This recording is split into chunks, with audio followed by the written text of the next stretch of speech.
Well, good evening, Council. Thank you for being available a little early tonight so we can have our special Council agenda completed before the regular Council meeting starts at 7 o'clock.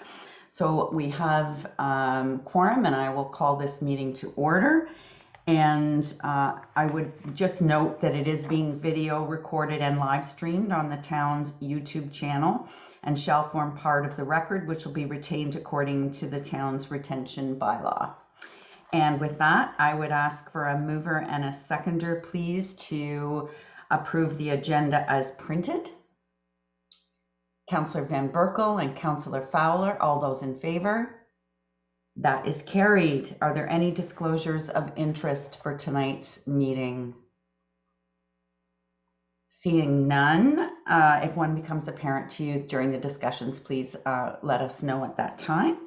And so now under item 4, business items, the first recommendation is to turn the chair over to the deputy mayor to appoint him as chair, as I would be participating this evening as a director of the InnPower, InnServices and Innterprises board.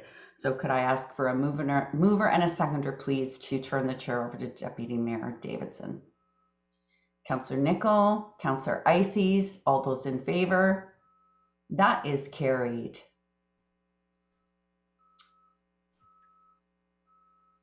Okay, thank you. I'm sorry, Donna, we just lost you for 1 second. I was worried, but you're back on again, so that is good. I had no sound, Your Worship, so thank you for your patience. No trouble. All we've done so far is pass the disclosure if you had any disclosures. None? All right, then I will hand my virtual gavel over to the Deputy Mayor. Thank you, Your Worship. I'm not seeing the full agenda in front of me, so just bear with me. So the first item is business items. I need a mover and a seconder, please. Kenneth Fowler and Alex Waters. Thank you. All in favor?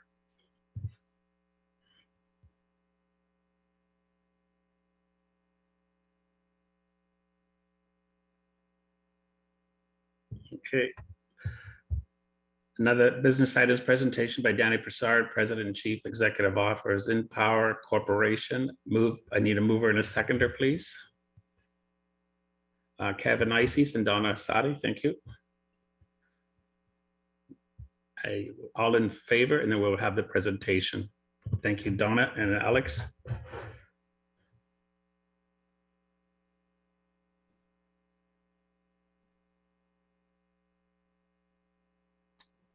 Okay, I guess I'm up. So good evening, Mayor, Deputy Mayor, councillors, staff, and esteemed guests. My name is Danny Prasad, President and CEO of InnPower and InnServices. I am delighted to be here today, albeit virtually, to share with you an update from your electricity, water, and wastewater utilities. So with me today, I have some special guests, members of our board and our executive teams across both organizations. I hope you don't mind if I ask them just briefly to turn their cameras on, just to give a little wave to see who's here.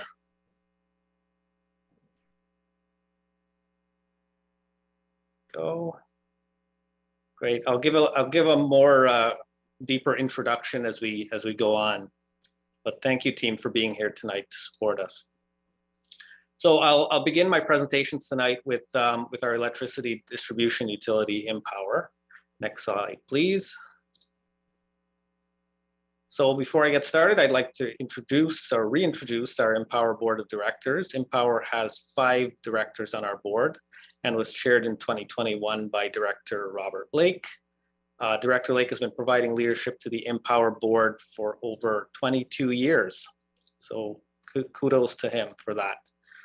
Directors Chaperoux and Shepherdson's term are up for renewal, as you see, and would be seeking reappointment. I would also like to take this opportunity to officially welcome Director Gershow to our InnPower board. Oliver has been an excellent addition to our board. He brings a wealth of knowledge from the public and private sectors, and I particularly value his perspectives on risk management. So I would also like to express my sincerest gratitude to our chair, Bob Lake, and to our talented group of directors here on the screen for their continued support hard work, and dedication to the success of InnPower. Under their leadership, we will have and continue to make this one of the most successful utilities in Canada. Next slide, please. I'd also like to introduce you, or reintroduce you for that matter, to our executive team. So apart from myself, we have Glenn McAllister. He's responsible for the financial aspects of our utility. We've got Arthur Berdachevsky, responsible for the engineering, operations, supply chain, fleet, and facilities. Shannon Brown, who's been with us for quite a long time, is responsible for customer service, billing and collections, IT, and HR. And Nancy O'Halloran, who keeps us on our toes and is responsible for the administration of the utility staff. Once again, I would like to take this opportunity to express my sincerest gratitude to this team for their support, hard work, and dedication to InnPower over the past year. This is a very strong team, as you may already know, that works very hard for our employees, customers, community, and sustainability of our organization. Before I get off this slide, I also just want to make mention of all the hardworking staff at InnPower and InnServices before I forget. Very proud of our teams for sustaining through the pandemic and continuing to ensure that the lights are on, our drinking water remains clean and safe, and our wastewater is safely treated and returned to our lakes and rivers. So kudos to everyone for their success. Next slide, please. So just wanted to get into some quick facts about InnPower. For those of you that don't know, we are one of the fastest growing utilities in Ontario. As you can see from the chart below, the growth is coming online pretty strong with projections of about 1,000 customers per year. At this time, due to the pandemic, we are off by 1 year on the chart, but the growth is still materializing. InnPower projects to double its customer base within the span of 15 years. To the best of our knowledge, no other utility in Ontario is going through this level of growth at this time. So it's definitely unprecedented for us, and we're working through that new normal. Our service area is the same size as Mississauga. I may have mentioned that before in the past, I'm not sure, but we've got a lot of ground to cover. In fact, I Google mapped it. If you drive from the northernmost tip of Big Bay Point to the southernmost tip of Cookstown, it's about 40 minutes. So it's a lot of ground. I wanted to put here that we are 100% town owned. This is important because we are vested in the success of the town of Innisfil and its growing communities. Some other facts that you may not have known is InnPower officially became a mid-sized utility in January. So we now have 20,000 customers. This is an accomplishment that we're immensely proud of. To that effect, InnPower has a pretty large operation. We've got over 10,000 distribution poles and over 1,000 kilometers of circuits. This is further than Innisfil to New York City, Innisfil to Boston, Innisfil to Quebec City, just to put things into perspective. Next slide, please. So apart from development growth, what else is keeping us busy? We continue to see growth in all facets of our operation, including customer requests. So over the past year, we've seen a 42% increase in disconnect, reconnect requests for service work in the home, and 133% increase in service upgrades. This is reflective of the renovations that the community is doing in and around their homes, and InnPower continues to support our customers with these growing requests. At the bottom of the chart, you'll see the performance of our teams in connecting new residential services and meeting appointments within the 5 business days stipulated to us by the Ontario Energy Board. The industry average here is 90%. So kudos once again to our staff for this incredible accomplishment. Next slide, please. Some major ongoing projects for InnPower include the Hewitt and Salem area developments. There's a total estimated units, I think, of about 23,000 for a full build out. So that's definitely keeping us busy. We've got the Metrolinx crossings underway, where we're burying the lines underneath the tracks to facilitate electrification of the all-day GO service. So there's 11 crossings. We're actively advancing the efforts for our new transformer station to meet our long-term growth needs. There's a 3D rendering at the bottom of the screen that shows what the transformer station could look like. We are in the middle of the environmental assessment right now. It is important to know that InnPower is not only focused on new development growth, but we're definitely also focused on asset rehabilitation, replacement, and maintenance. Two large projects that we're undertaking to this respect are the asset replacement and asset management, as well as the vegetation management. So for the first one, we proactively identify assets in immediate need of replacement and proactively replace these assets to prevent any equipment failures and avoid any power outages for our customers. On our vegetation management program, this was refreshed in 2020, as you can see from the little clip out on the right-hand side. We're reaping the benefits from this. We've seen areas that we've trimmed back in the last year had the least or no outages during inclement weather events. And so we're very proud of this accomplishment, and we're going to continue to strengthen this program as well. So finally, InnPower was able to meet and exceed actually its capital budget for 2021 in terms of construction. So this is a really great success story for us as well, given the pandemic and its pressure on our industry. Next slide, please. So touching a little bit on system reliability, as I mentioned with the asset management and vegetation management. You can see here that we have improved our reliability year over year. So while the average time to recover from a major outage has been relatively the same in 2021, the frequency of these outages have been reduced by 35.5%. So this means that the number of times that the power is interrupted is actually coming down, but when an outage does happen, the amount of time it takes to repair the problem is still the same. That's what essentially this chart is saying. And this is expected because, as you know, the outages that typically plague us are downed trees due to high winds, flooded lands, motor vehicle accidents, and animal contact.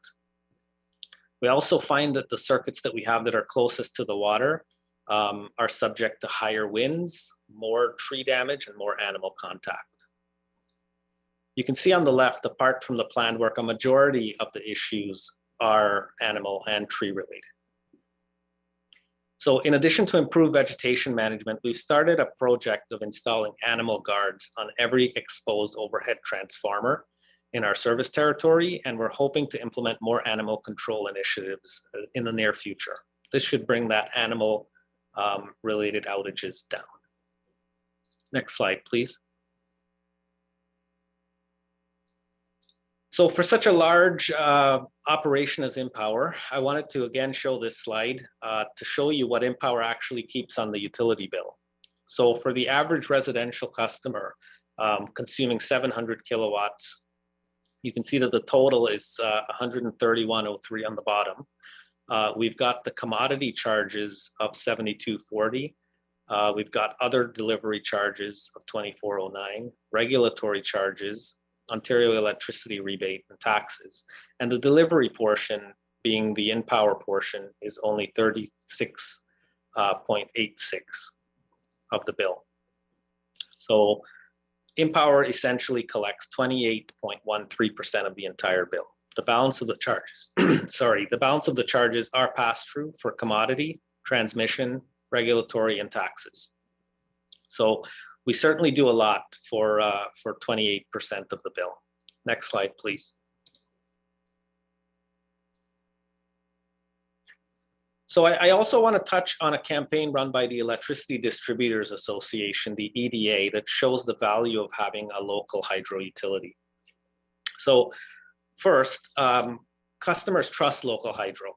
You know, we have a relationship of trust with our customers. We go to work every day to deliver safe, reliable, and affordable electricity. It's a testament of how effectively we do this that very many give very little thought to all that goes on behind the scenes to ensure that the flick of a switch, touch of a button, or swipe of a screen, we have power at our fingertips. During the pandemic, we put our customers first and partnered with the province to deliver to those residences and small businesses struggling to pay their bills as a result of COVID-19. In times of crisis, when help is needed most, like the event of a serious storm, a tornado, a flood, or severe tree damage, InnPower staff are on the front lines amidst all the chaos to get the lights back on for households and businesses. Second, customers benefit from less red tape in local hydro. Local hydro utilities are committed partners in the support of infrastructure projects for our communities.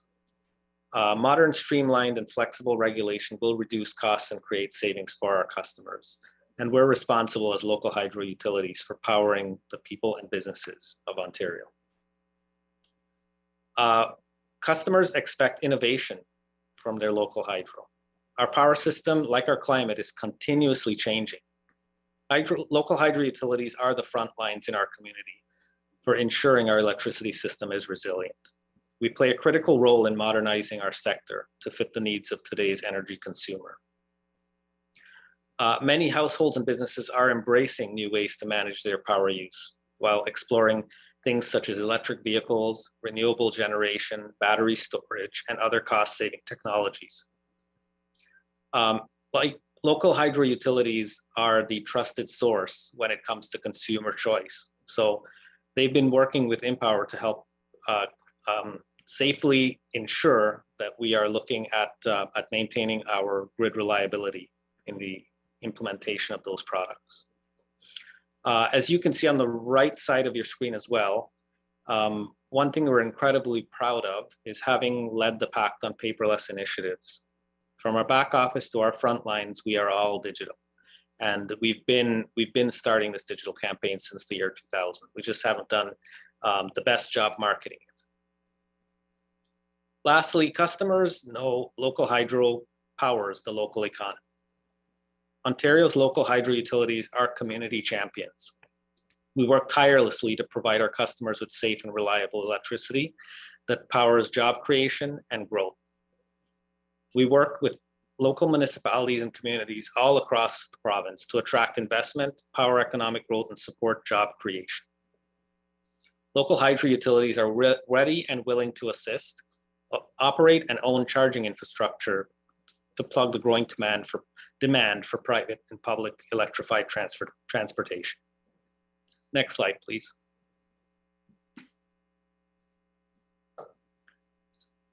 InnPower continues to actively support causes within our community. So here are some examples. So in partnership with our sister utility InnServices, we've made donations to the Red Cross, Innisfil Food Bank, and YMCA. We're continuing to raise funds for the local food bank and sponsor multiple families throughout the holiday season. Next slide, please. We're continuing to provide support to customers through a variety of financial assistance programs and customer service practices. InnPower staff work with customers to find the right assistance that meets their needs. The pandemic has seen various support programs introduced by the province to help customers, including regulated pricing plan reductions, along with the COVID-19 energy assistance programs for residential and small businesses. Our customer service staff are ready to assist anyone that would like to call in and discuss these programs.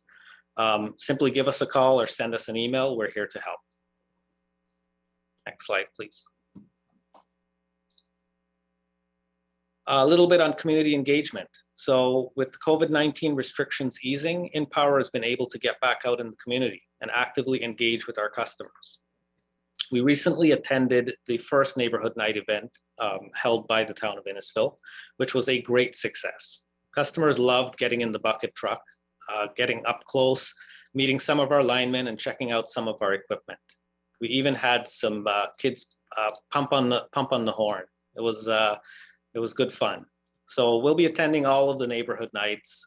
We'll be also sponsoring the upcoming Onion Fest to that effect.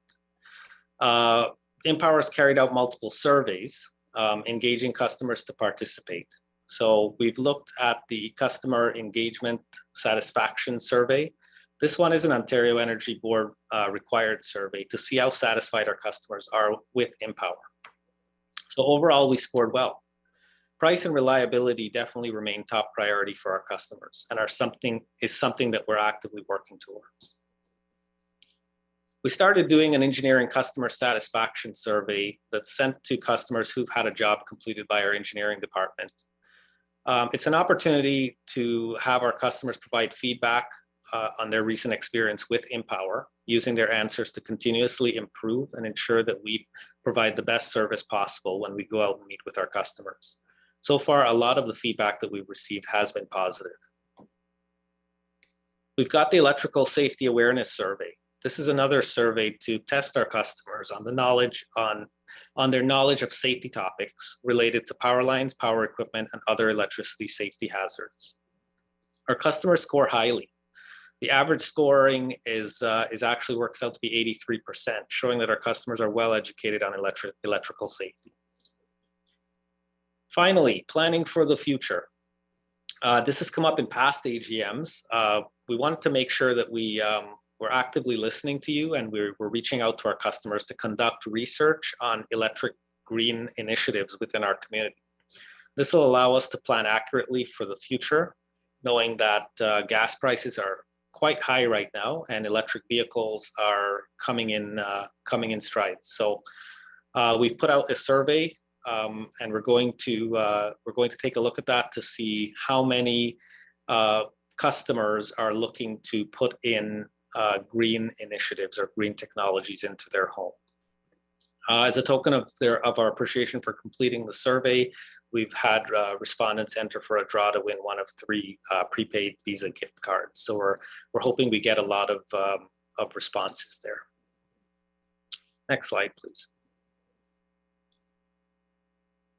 Something else that I really wanted to share with this group is the success story that we've worked with the Lake Simcoe Regional Conservation Authority, the LSRCA, to install 2 osprey nest platforms, the 20th Side Road near the 2nd line and 20th Side Road near the 3rd line. In the past, you may or may not remember, we've had our fair share of issues with osprey nests building on top of our hydro lines. Especially in inclement weather, this causes problems for us where the nests fall into the lines and creates a massive outage. So I'm happy to report that the 2 nested platforms were occupied this year, and we've avoided any sort of osprey nests into our power lines and outages associated with this. As a next step, we're thinking to have rental contracts with the birds. So we'll see where that goes. Next slide, please. This wouldn't be an AGM without touching on our finances. So as InnPower continues to grow, I want to assure you that we are being financially responsible and financially sustainable. So the first point I want to make is over the last year, our auditor KPMG has completed their audit with a positive opinion that the financial statements were represented fairly in all material respects. Second point here I wanted to mention is that InnPower has increased the town's shareholders' equity by $2.6 million. And we've also declared a dividend to the town of Innisfil of $212,000. This reinforces the commitment that InnPower has to the success of the town of Innisfil and in building and supporting our local communities. You can see that also we've had some great success. We've increased our total assets. We've managed our capital spending, and we've managed to reduce our total expenses. And so all in all, it works out to our net income being roughly the same as last year. Next slide, please.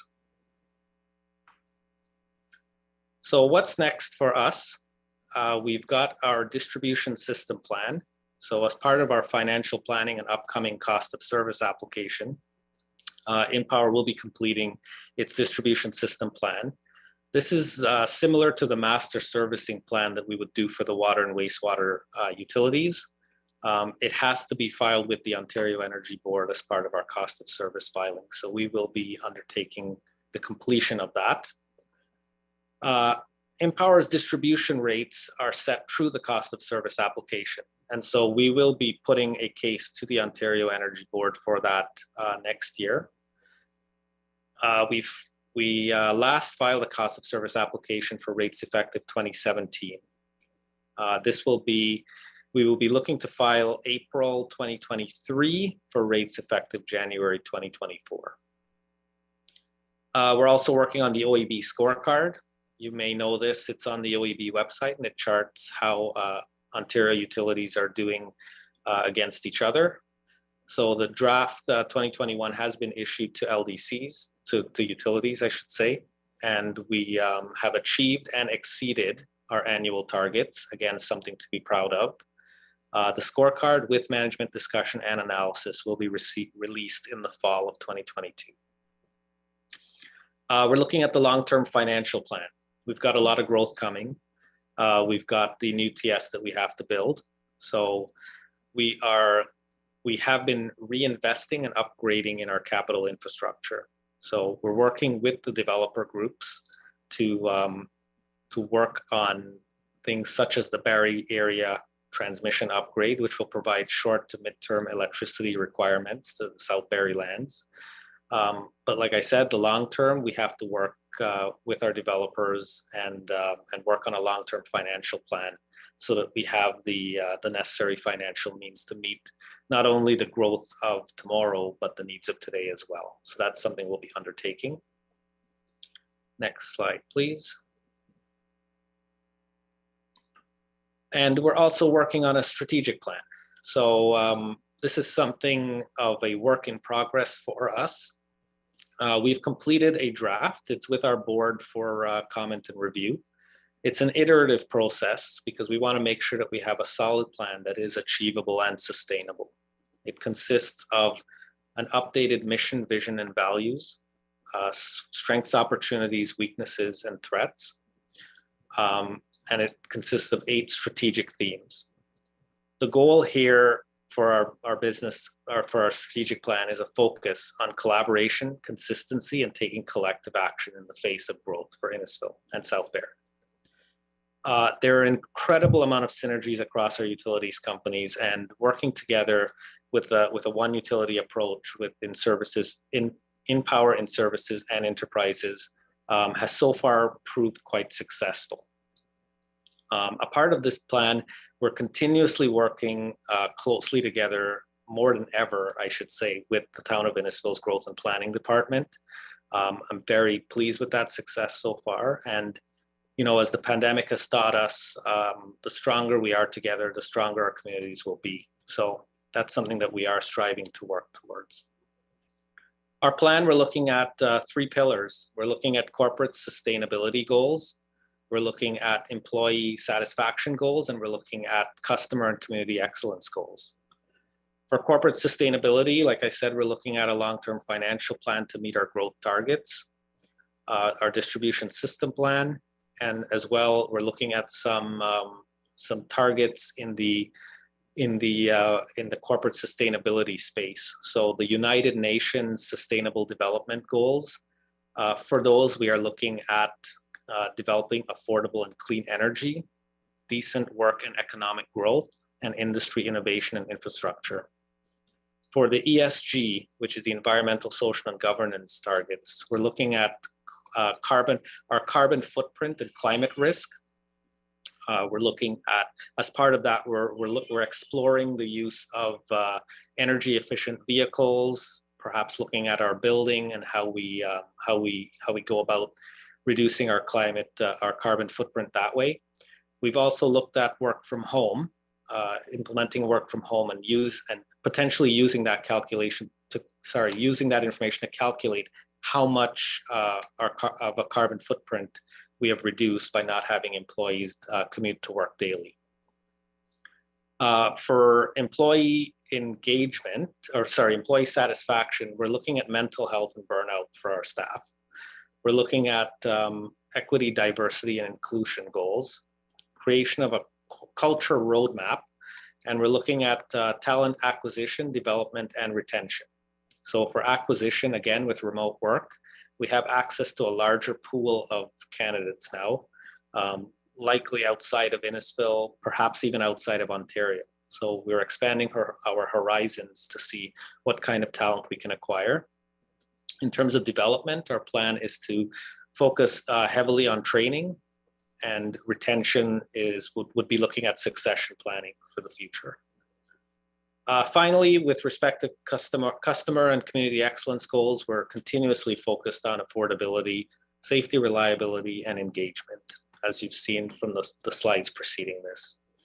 On top of all of this, we're continuously focused on administrative improvements. You know, as the environment changes around us, we too have to change and adapt to the optimal needs of our community.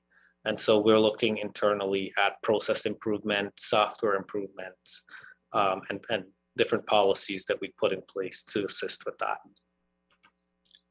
I think we're done. Next slide, please.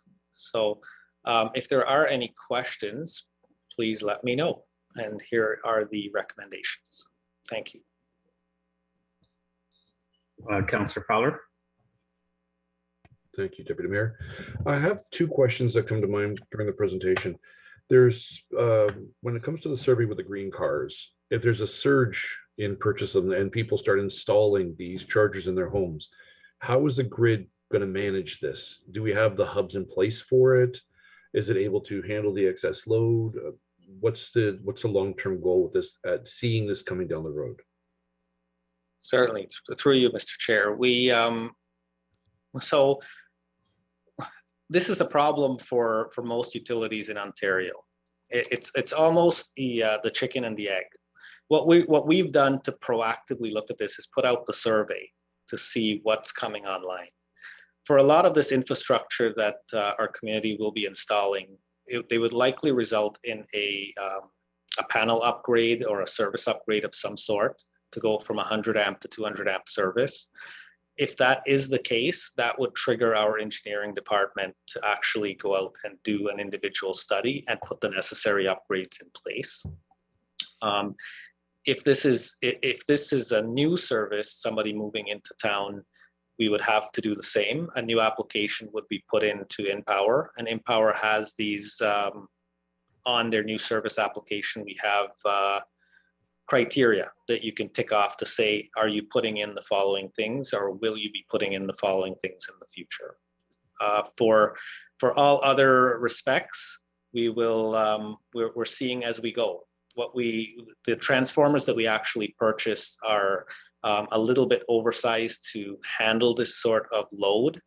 And so if all else fails, we believe that our grid should be able to handle this. We continuously run checks on our models to ensure that no transformers are running super overloaded. And then we would go out and proactively replace those with our asset management program. If I could follow up with the first question. Okay, so we have a situation arises where a panel needs to be upgraded. From the moment you notice the problem to the moment it gets upgraded, what time frame are we looking at for that? Like, if it's something that's going to be what's a general time period from leaving the gate to closing it, the horse is back in the barn, so to speak? Yeah, it varies quite a bit. I can tell you we have 5 days to get it done once all the conditions are met. So putting in the service application, performing a layout within the 5 days and making payment, 5 days starts again. I'd say the average probably within a few weeks. We would be able to get out there, do an actual survey, and come up with a plan. Okay. And the second question, if I may, with the new transformer stations, that's good for the entire community, but how are the hubs coming along? Are we getting the hubs put into locations where new development is occurring? Do we have them in sufficiently adequate locations so that when we do have the developers come in and we say that, look, we're looking, for example, at a medium density here or something, do we have them in place, or are they being budgeted for the future to be put in place as they occur? What do you mean by hubs? Well, we have the transformer stations and it doesn't go directly from the transformer station to the person's house. It goes through the various stages as it goes along the grid. Okay. So you would have a growth hub, for example, in Alcona. You would have another one in Cookstown, right? That where they Oh, break you're down. talking, I got it. You're referring to the distribution stations. Yes. So with our transformer station, we will not need distribution stations. So the difference between the transformer station and the distribution station is a distribution station takes sub-transmission voltage and reduces it to distribution voltage. The difference with the transformer station is it takes transmission voltage, which is the really, really tall lines, and steps it down to distribution voltage right away. And so once it hits the lines on the road, it can go straight into people's homes after it goes through the smaller transformers. If I remember my high school electrical classes very well, you're transforming the amperage into the voltage for the transference of the energy along the lines. Is that correct?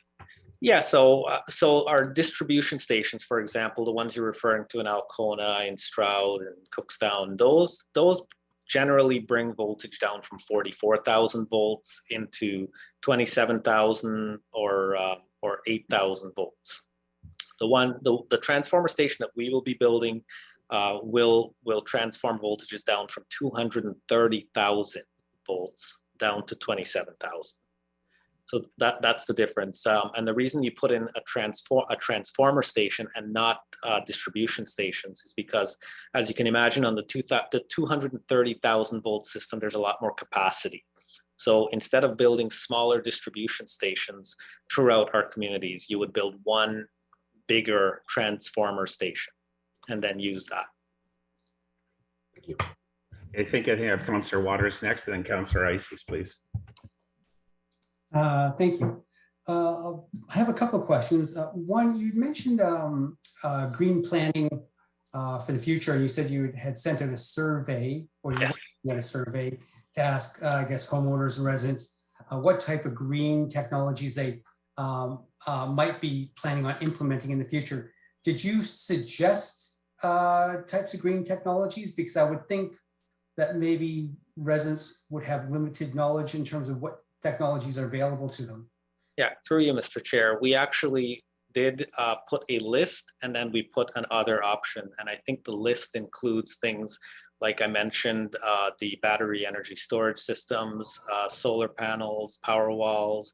I think we even asked the question around water heaters and things like that in that survey. I know it. Yeah, we've put a lot of thought into it. I know, Councillor Waters, you did mention this last year to us, and we took what you said into account. So I'm pretty sure we have all of that in the survey. Okay. Have you do you have the surveys back as of yet, or what? I believe they just recently closed, and so we're still compiling the data. Would you be able to send us a copy of the survey results when you get it? It'd just be interesting to see what people. Yeah. I don't see a problem with that right now. I'll just check with our team. Okay, and I was also going to make a point off of Councillor Fowler, is that if we're talking about electric vehicles, I would think that a majority of the charging time would occur at nighttime when we have excess capacity. So the impact on the grid probably wouldn't be as significant as we think it might be. Yes, that's a fair point. But with people's work schedules these days, with work from home, it may or may not. The province is introducing the ultra low overnight rate, which will incent customers definitely to charge overnight. So that would reduce the effort on our grid for sure. I think that would also incent battery installations as well, I would think. Absolutely, it will. Thank you. Councillor Ices. Thank you, Worship. I had a couple questions as well. I noticed on the financial statement that accounts receivable was up $2 million more this year over last year. And I wondered if there was a specific reason for that. In the notes, it just said other, and I was curious what other was. I think you're looking at the statements themselves, right? Correct. Yeah, I unfortunately I don't have the statements in front of me right now. You're saying that the accounts receivable was up. Yes. That's likely as a result of payments that were yet to receive for construction work done. But I don't have the answer to that. I'm not sure if Glenn is here, perhaps we can have Glenn answer that. Yes, thank you, Danny, and through you, Mr. Chair. Yeah, Danny's correct. We've done a lot of construction and capital work for developers, for the developer groups, and they're paying for it. So it's timing between when we did the work and then when we rebill the developers for the work. Okay, that's great. I just was concerned that it might, reflect on our residential customers' finances.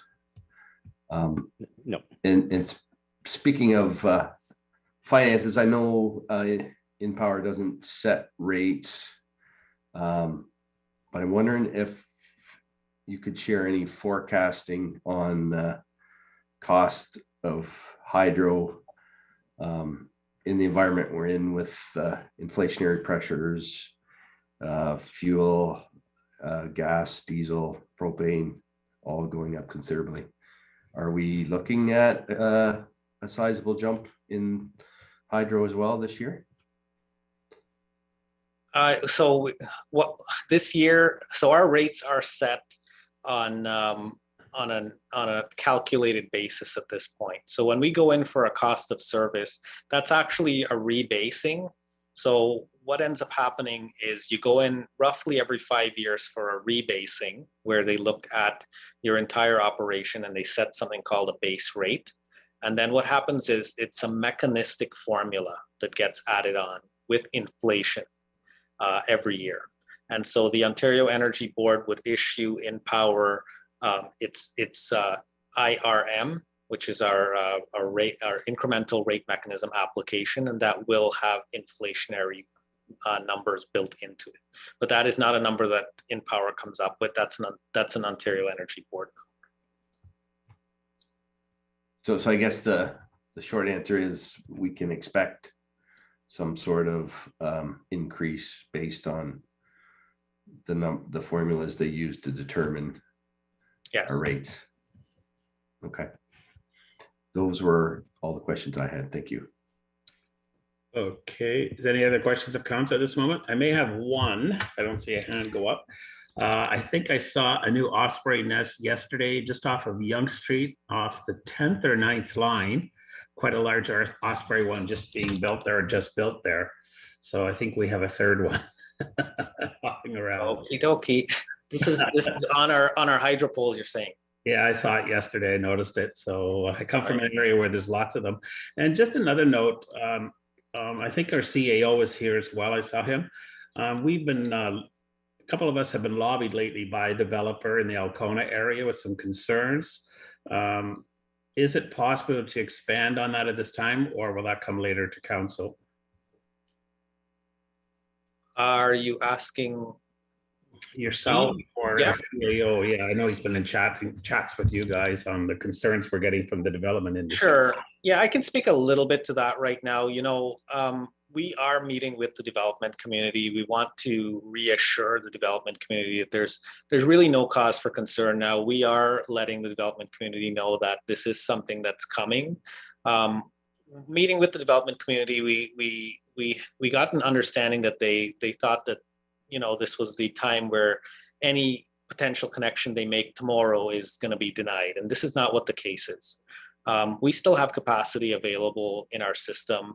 This is really the early cry to say, let's put our heads together and come up with a solution that's going to work for tomorrow. So we will bring something back. I'm fairly confident that we will get a good resolution to this. Okay, I appreciate that. I think we're okay. Is there any more questions? I don't see any. Sorry, Councillor Sadi.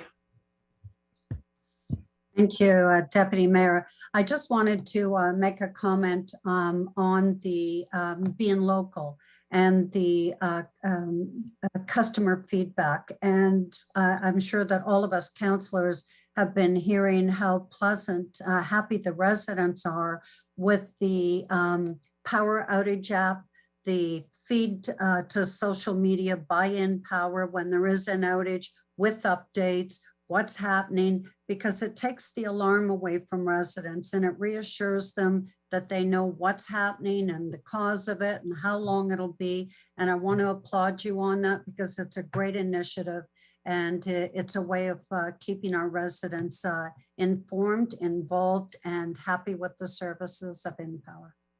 Perfect. Thank you very much. Thank you. Okay, we move forward, I guess, by the recommendations. Moved by Councillor Ices and second by Councillor Sadi. All in favor? Okay, next slide. Okay, next is 4.4 minutes of the InnServices annual general meeting. Moved by, I need a first mover and a seconder, please. Councillor Waters, Councillor Fowler. All in favor?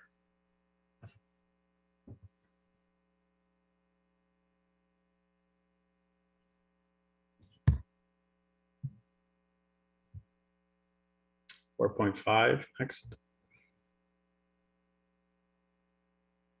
Okay, presentation by Danny Broussard, President and CEO, InnServices Utilities Incorporated. Mover and a seconder, please. Councillor Van Berkel and Councillor Ices. Thank you. All in favor? I think we have a presentation here as well, I see. Or have we had it? Oh, so I see Councillor Nichols, please. Thank you, Deputy Mayor. Yeah, I think we'll receive the presentation first and then vote to accept it. Yeah, I saw that. Perfect, thanks. Okay, great. So switching gears now, I will continue with our water and wastewater utilities InnServices. Next slide, please. So again, I want to introduce / reintroduce you to our InnServices Board of Directors. We have 5 directors on our board, and our board is chaired by Director Gershow. I would also, again, like to take this opportunity to welcome Director Gershow to the InnServices Board and reiterate that he is a welcomed addition. Director Van Berkel, Chaperoux, and Reese's terms are up for renewal this year, and we will be seeking reappointment for Director Chaperoux and Reese. Finally, again, I would like to express my sincerest gratitude to our chair, Oliver Gershow, and our group of directors for their continued support, hard work, and dedication to the success of InnServices. Under their leadership, we have and will continue to operate in a fiscally efficient manner and ensure that we have clean and safe drinking water for our residents and clean and safe treated water back into our lakes and rivers. Next slide, please. Again, reintroducing our executive team consisting of myself, Mike Melanishin, responsible for all things finance for us. Tom Panak is our Chief Operating Officer, responsible for the engineering and operations of our utility. Tracy Morden, responsible for the overall regulatory compliance and risk management for our utility, along with our customer service, billing and collections, IT and fleet. And finally, again, Nancy O'Halloran, who is responsible for the administration of our utility staff and keeping us on our toes. Again, just want to express my thank you to this team. Again, this is a hardworking team for our employees, our customers, and our community. And finally, thanking our hardworking staff in InnServices for the perseverance throughout the pandemic and ensuring our drinking water remains to the utmost level of safety and quality, and wastewater return to our lakes and rivers as well. Thank you very much. Next slide, please. Again, some quick facts for InnServices. Similar to InnPower, InnServices is 100% owned by the town. we are 100% invested into the development of communities in the town of Innisfil. Something you may not know, in scale of operation, InnServices has an asset replacement value of $1.3 billion. That is a very, very large operation that InnServices has. Similar to InnPower, InnServices is working for you 24/7, 365. We have 12,000 customers in the town of Innisfil and a small but powerful staff of 41 to manage all of that. Next slide, please. Touching a little bit on our water operations, this may be a little bit of a refresher, but I really think it's important for everyone to know what kind of a system we do have. So we own and operate 4 treatment systems in Innisfil. We've got the Lakeshore surface water treatment plant, and we've got Stroud, Churchill, and Innisfil Heights groundwater treatment systems. We've got 155 kilometers of water mains, 6 reservoirs, 4 above ground structures, and 7 booster pumping stations. So it's quite a large operation, and that's just the water side. The pictures that you see here are, the first one there is of the water plant. It's a pretty impressive and clean water plant if you take a walk through it. And the bottom pictures are from our Churchill Reservoir. Next slide, please.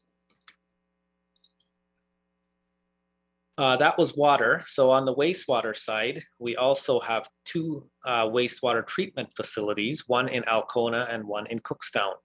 We've got 190 kilometers of sanitary sewers, 20 kilometers of sanitary force main, and 11 sewage pumping stations.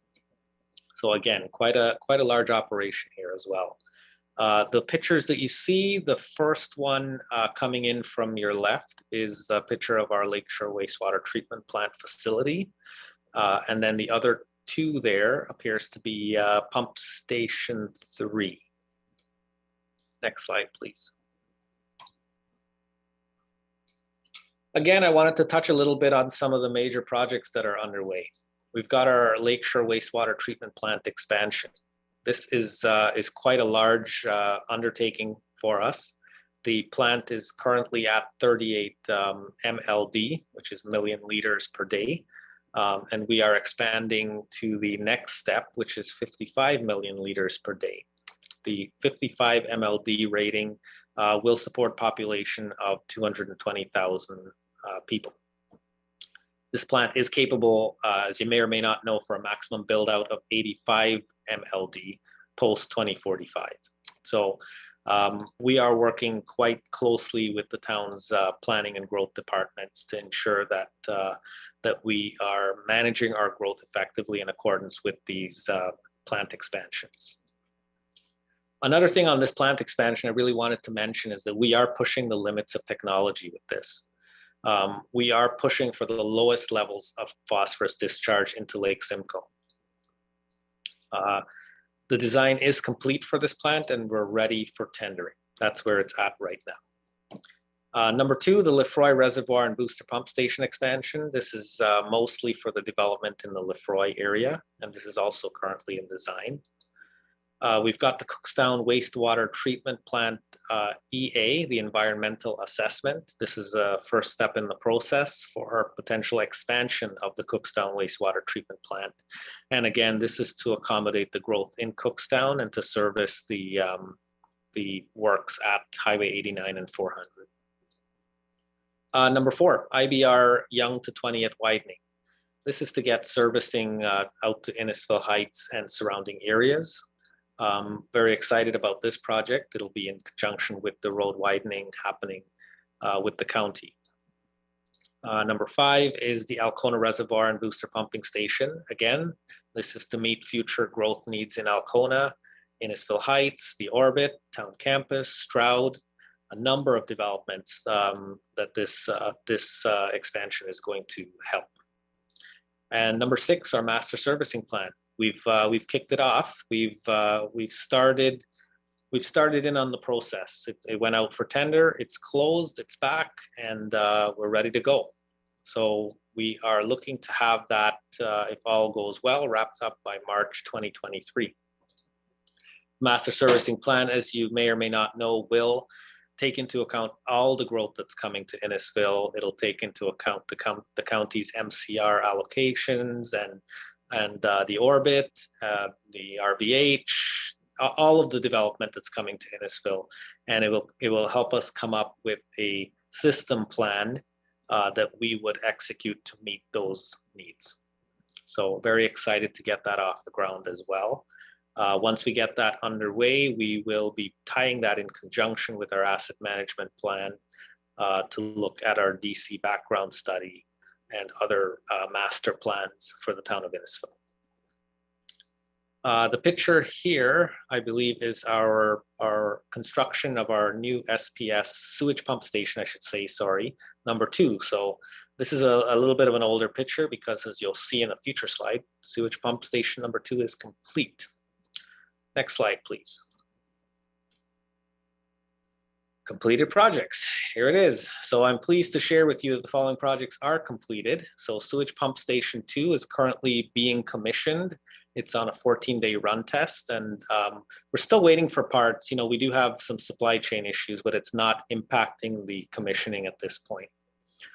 We've got the Killarney Beach Road water main. Very excited to get municipal water down there. So that's off to a great start. We've got the asset management plans that are going to be at council tonight for our water and wastewater assets. So again, very excited to get that off the ground. It's a starting point for us, and we're happy to have the analysis finally done. Next slide, please.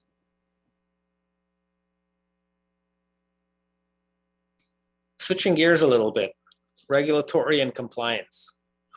Very proud of these achievements. We've achieved outstanding results in our inspections and audits. We've got 100% risk rating inspection results on 4 out of 4 of our water systems. There have been no significant issues reported on any of our plants. And, you know, I once again want to highlight how proud I am of all of our staff for these achievements. It takes a team, a strong team, to deliver on strong results, as you know. Further, we've had no incidents of adverse water quality, which would negatively affect our public consumption. Just want to make that very clear. We are looking at a quality management system for wastewater. Right now, the quality management system that we have to follow by the MECP, which is the Ministry of Environment, Conservation and Parks, is only for our drinking water system. But we've done such a great job looking at a quality management system for water that we'd like to put that in place for wastewater as well. So it's not legislatively required at this point, but there's a great opportunity to put in quality processes that will help assist in operational enhancements and efficiencies and create good environmental stewardship practices for InnServices on the wastewater side. So we're very excited about that. Next slide, please. Health and safety improvements. So there's been some substantial improvements to the health and safety program with the recruitment of a dedicated risk and safety specialist. We've implemented a comprehensive lockout tagout program, confined space program, enhanced safety communication and incident and accident reporting. We've worked with InnPower to roll out a paperless phone app, actually, to make safety procedures, forms, documents, and reporting even easier for our field staff. Finally, something else I'm incredibly proud of is that we are participating in the WSIB Safety Excellence Program.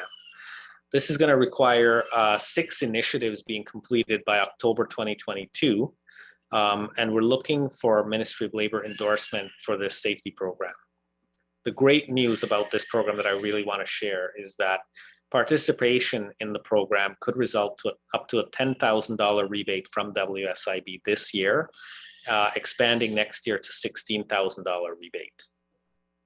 So very excited about that. Next slide, please.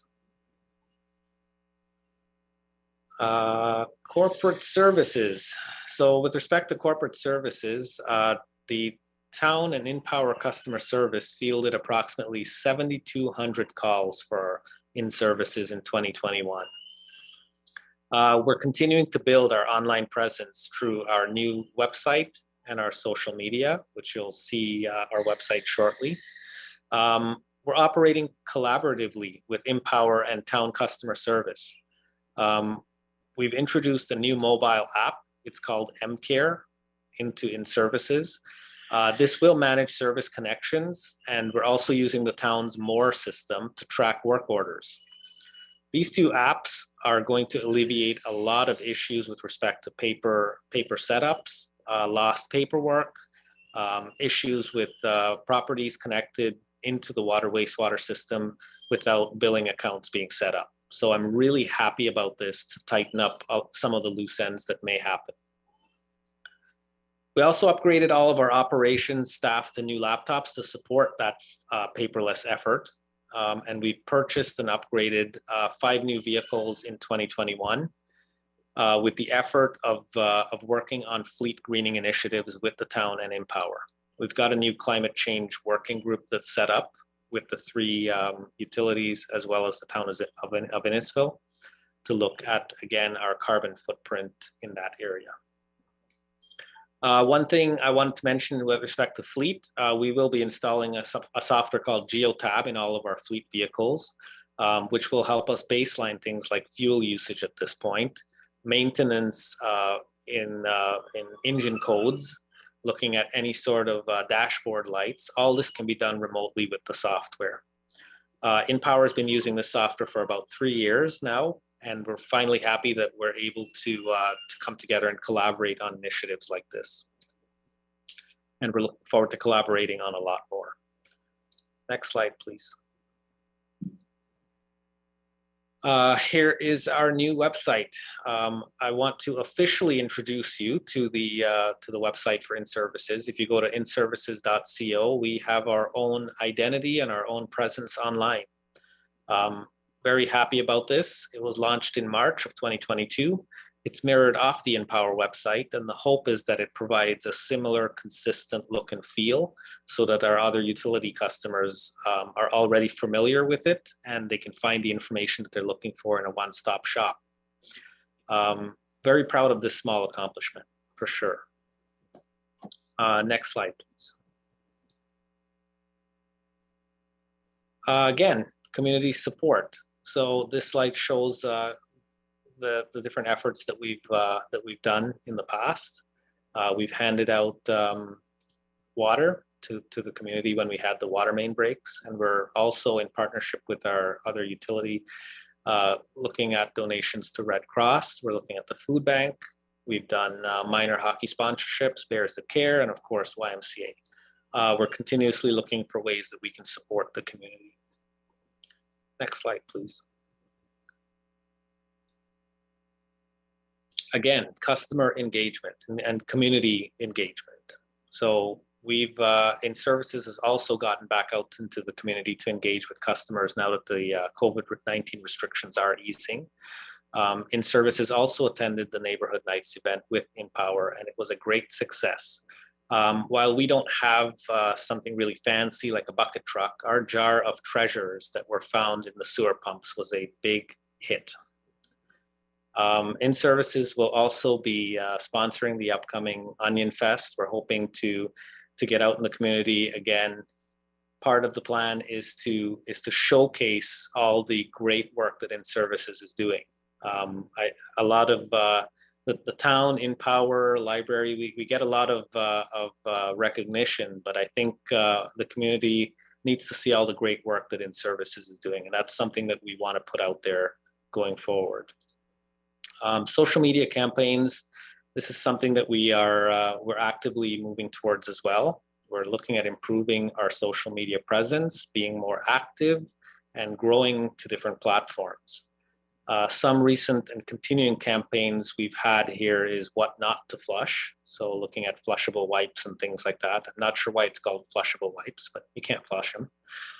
Source water protection, conservation, education, etc. Next slide, please.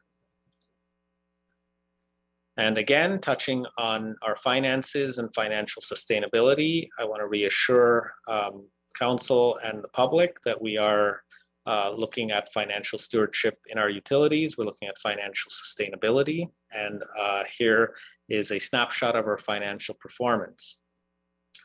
Similar to InnPower, I want to say that and congratulate our finance teams that our auditor has completed their audit with a positive opinion that the financial statements present fairly in all material respects the financial position of InnServices.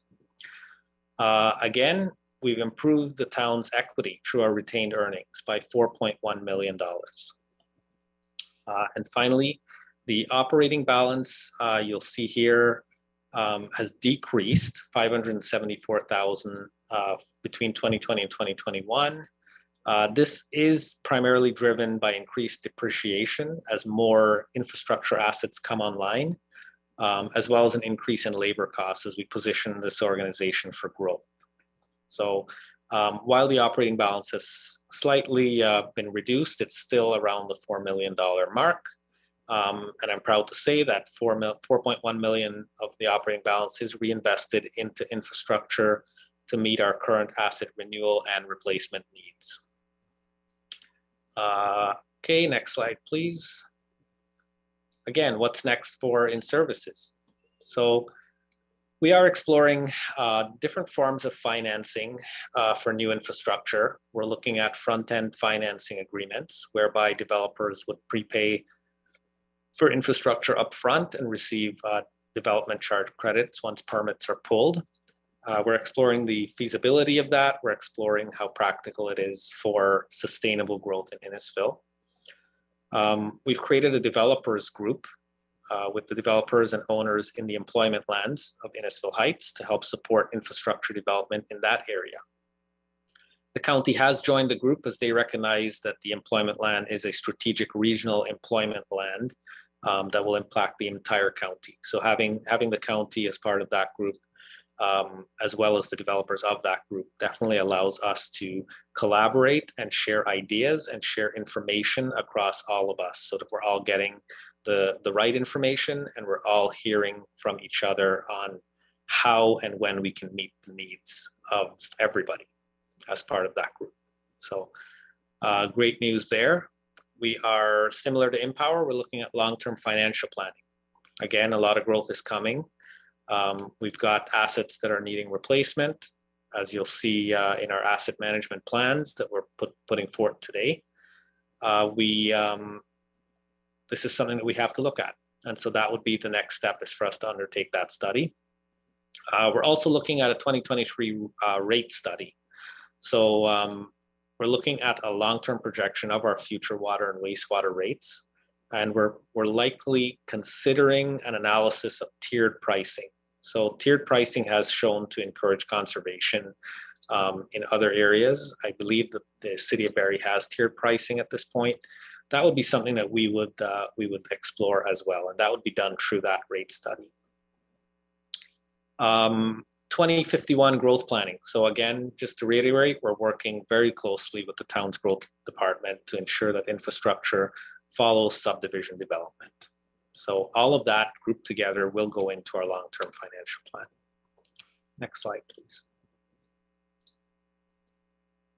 And again, not to reiterate everything on here for InnPower, but I'm looking at a consistent plan across the utilities with InnPower and InnServices with the one utility approach.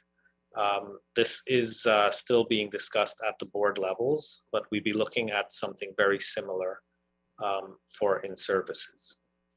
InnServices has a lot of potential for organic and inorganic growth. And so that'd be something that we tackle in the future as well. Continuous administrative improvements for InnServices. We are looking at improved job costing. So one of the things that InnPower does very well is better tracking of our expenses so that we can bill out certain things or recover certain costs from others.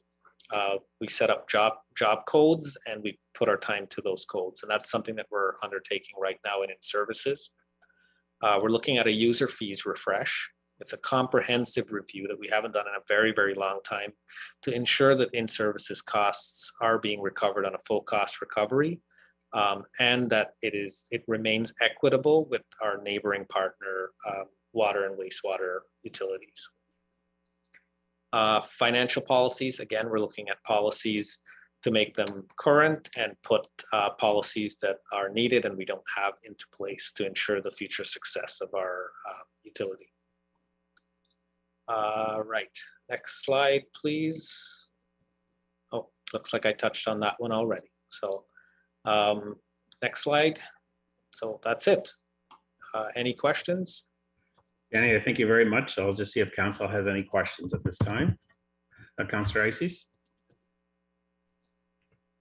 Thank you, Deputy Mayor, and thank you to Mr. Prasad for a great presentation on how we're keeping our town in a good way on both the InnServices and InnPower. One of the projects that is in my ward that is one that you highlighted is the Municipal Beach Road expansion. I'm wondering if you have any thoughts on scheduling, if the project's on schedule, or are we in for a little bit of a longer wait for that extensive project to be done? Through you, Mr. Chair, that is a tough question for me to answer right now. We are actively working with the county right now to look at timelines to see when we can actually get the project completed. I know that's something that Tom is actively pursuing, and I'm not sure we have an answer for you at this point in time. I don't know if that's a sufficient answer. It's not a real answer, but we are actively looking into it to make sure that we try to get that done on a timely basis. Yes, I know that was maybe not a totally fair question, but I was just thinking of from InnServices' point of view. I know there are challenges on any project like that, and I'm fine to wait for more information on that.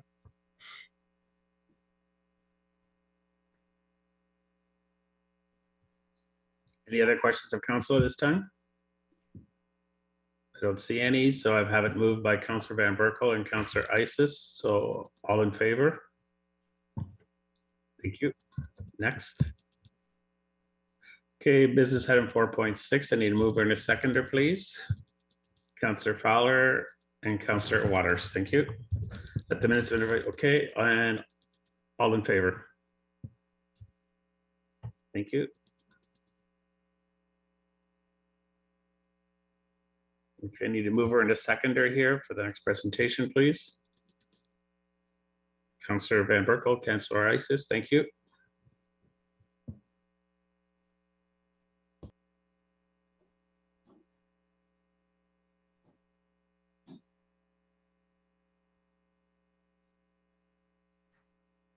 Good afternoon, everybody. Can you hear me clearly? I'm seeing nodding heads, so I'm assuming that's a yes. Dear Mayor, dear Deputy Mayor, our esteemed council, members of our community, and guests and staff, thank you very much for giving me the time to speak. I'll try to keep this succinct and straight to the point, specifically speaking about Innterprises and its growth over the last year. So to kind of give everybody a bit of a context, what is the mandate of Innterprises to set the ground rules here? So Innterprises focus on the development of a robust business portfolio to deliver profitable services to the town and beyond. And some of the key missions that we're having are first, providing services to the town and its citizens, paying dividends to the actual shareholder, and developing a backbone infrastructure within the town itself that helps it grow both economically, socially, as well. Next slide.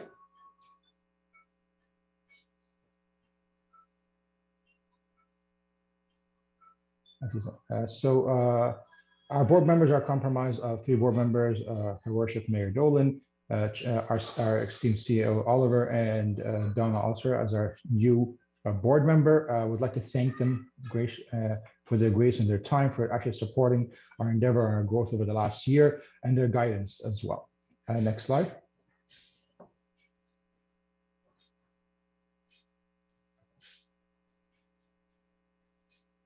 Our executives are myself as President and CEO, and our Chief Financial Officer is Glenn McAllister. Glenn is on the call as well, here to support this presentation. And I'd like to thank Glenn and his team and the wider community and the wider staff members within Innterprises, InnPower, and InnServices in this town for supporting the growth over the last couple of years. It's been a very engaging process between all of us together, and a lot of the growth is basically due to their support and services in this endeavor. Next slide, please.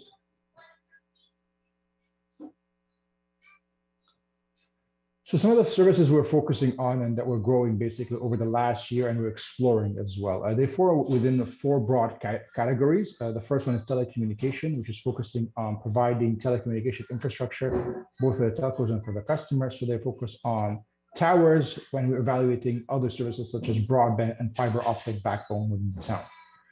Additionally, we're looking at, as a secondary service, engineering design, and within that falls a number of different kind of services. We do street light design, distribution power construction, supports of the work that InnPower is doing, field services, and metering services as well. So providing metering services external to the town as well. The third level of services we're looking at is utility digital services. So we're looking at and exploring actively the development of an active control room, both for InnPower and other LDCs within the Ontario market. And lastly, we're looking at a concept of smart homes. And within that basically falls electric vehicle chargers, solar storage, water systems, and the hot water systems as well. And next slide.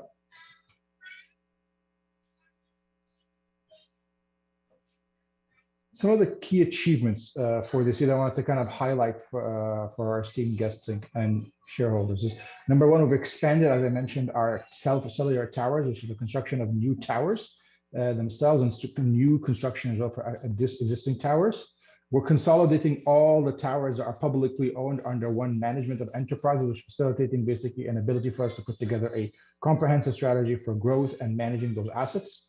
We've increased the revenues and renegotiated the contracts within 2021. Of course, there's actually more happening within this year, but focusing on 2021 and increasing the actual level of services and contracts are actually receiving like $60,000. We've implemented 5 level 2 chargers of electric vehicles that are actually live and active in the field of town, all across the town. And we've actually been able to actually procure more, but they're not active as of yet. And we've secured basically funding to support about 40 residential and commercial chargers across the town, basically. And great, interestingly for us, it actually requires no infrastructure or capital from us. It's actually through grants from the government and support from other institutions as well. A bit of context here, we're actually looking at the creation of an implementation of a back to black strategy. So I've myself been hired into the organization, how we're going to go about basically becoming profitable and ultimately meeting our second mission, which is paying the dividends to the town. So there's a very clear strategy around that. It's being underpinned by the services we're provided. We're firming up some of the services that were initially spoken about, and we've actually actively increased the revenue within the actual portfolio by 38% over the last year. It's excluding financial revenue. Next slide.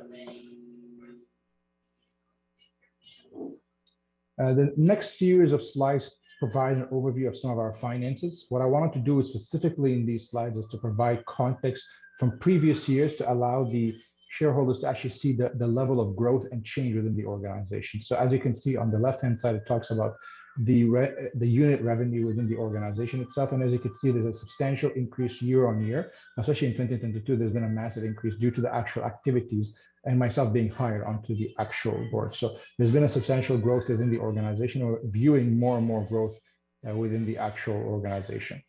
The left-hand side kind of speaks about the actual net revenue.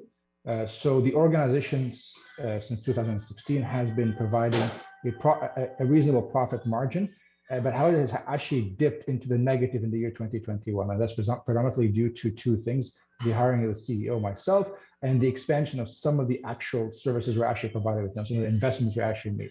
However, we're actually tracking and forecasting towards a positive growth by the year 2023. And as you can see, 2024 and 2025, there's increased growth in that space as well, which will provide a healthy dividends for the town. And next slide.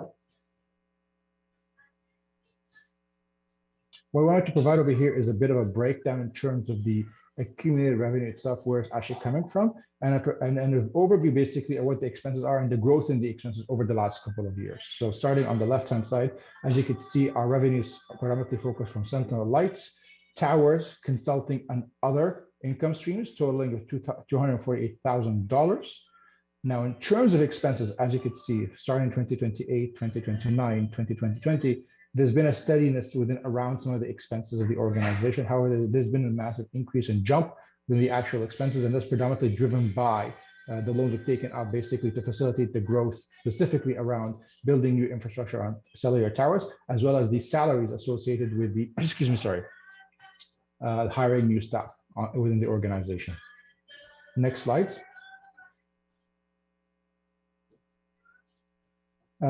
This specific slide provides a 5-year performance summary around revenue, expenses, profit margin, and the percentage profit margin, as well as income statement itself and the variances within the last year. So what I wanted to do in this specific slide is provide a 5-year performance summary of how the revenue looked over the last couple of years to give you a trend. And as you can see, there's been a massive increase over the last year in terms of revenue. While expenses have gone up last year, there's been a small reduction this year, specifically around expenses, and that facilitates basically, again, the investments we've made over the last year, specifically in staff and infrastructure. There has been a drop in the margin. However, we're actually anticipating an increase in that over the next year as we're actually implementing our Back to Black strategy. In terms of revenue, as indicated, there's been an increase in revenue. That's specifically also an increase in expenses, but that has caused as I mentioned, a deficit in the organization. But as we have articulated in the previous slides, we're actually working towards basically providing a clear revenue stream for the organization through the infrastructure of building and consolidating to put the organization within a clear profit margin. Next slide. I believe this is the penultimate slide. So this provides a P&L summary for 2021 and a balance sheet summary for the actual organization. So as you could see, basically our total revenue is $248,000, $493, as well as our total asset base is $1.596 million of total assets. And as I mentioned, the asset base is slowly increasing. We're increasing that through building our cellular towers and our other services, such as electric vehicles and otherwise. And next slide. I'm going to pause right here. I think these are just set of our recommendations, but I want to open the floor up to our esteemed guests for questions. Back to you, Mr. Chairman. Thank you so much. I appreciate it. Any questions on behalf of council? Don't see any hands up at this time. I thank you very much for this report. And at this time, I'll ask all in favor. Okay, that's passed. Next. Confirming bylaw, moved by, need a mover and a seconder, please. Councillor Isis, Councillor Fowler. All in favor?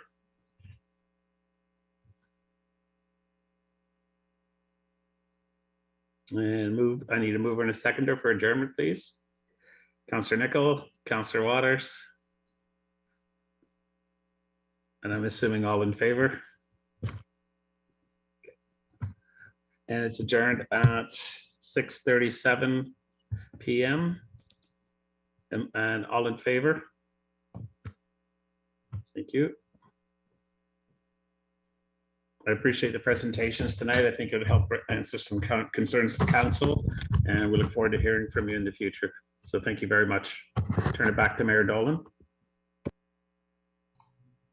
Thanks. We can just, I guess, leave and log back on again in a few minutes. So we've got a bit of a break before we start at 7.